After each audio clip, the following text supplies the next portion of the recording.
নেশামুক্ত ত্রিপুরা গড়ার পাশাপাশি এখন প্লাস্টিক মুক্ত ত্রিপুরা গড়ার উদ্যোগ সরকারের। দেখুন বিশেষ প্রতিবেদন।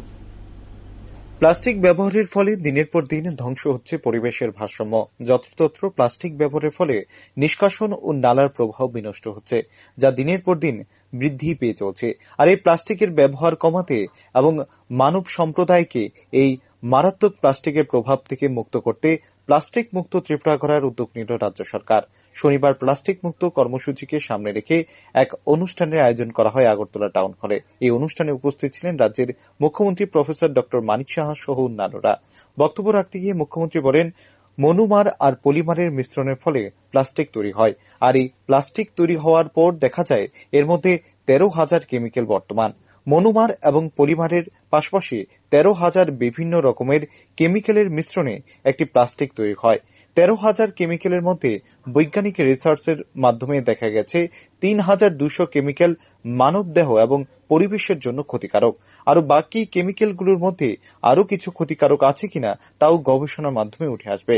আর এই জন্যই প্লাস্টিক মুক্ত ত্রিপুরা গড়ার যে উদ্যোগ তা আগামী 15 জুলাই থেকে 14 আগস্ট পর্যন্ত 1 মাস ব্যাপী চলবে বলে জানান মুখ্যমন্ত্রী ডক্টর মানিক সাহা। আমরা জানি যে মনোমার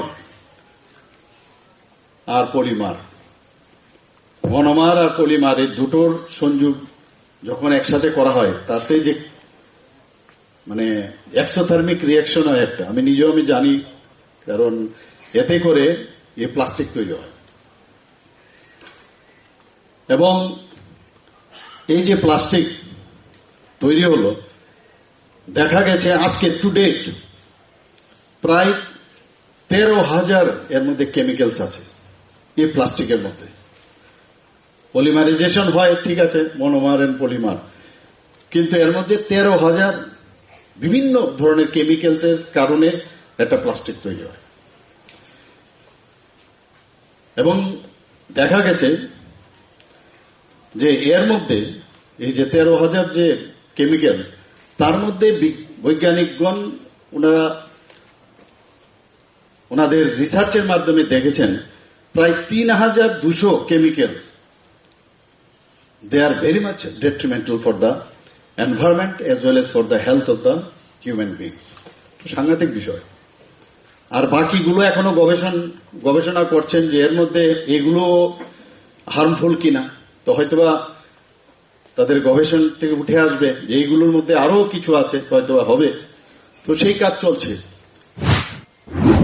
উল্লেখ্য, এর আগেও বহুবার প্লাস্টিক মুক্ত ত্রিপুরা করার ডাক দেওয়া হয়েছিল, কিন্তু বাস্তবে এখনো তা সফল হয়নি। এখন দেখার বিষয় জনসাধারণ এই উদ্যোগে কতটুকু সাহায্যের হাত বাড়িয়ে দেয়। Bureau report, rising Tripura.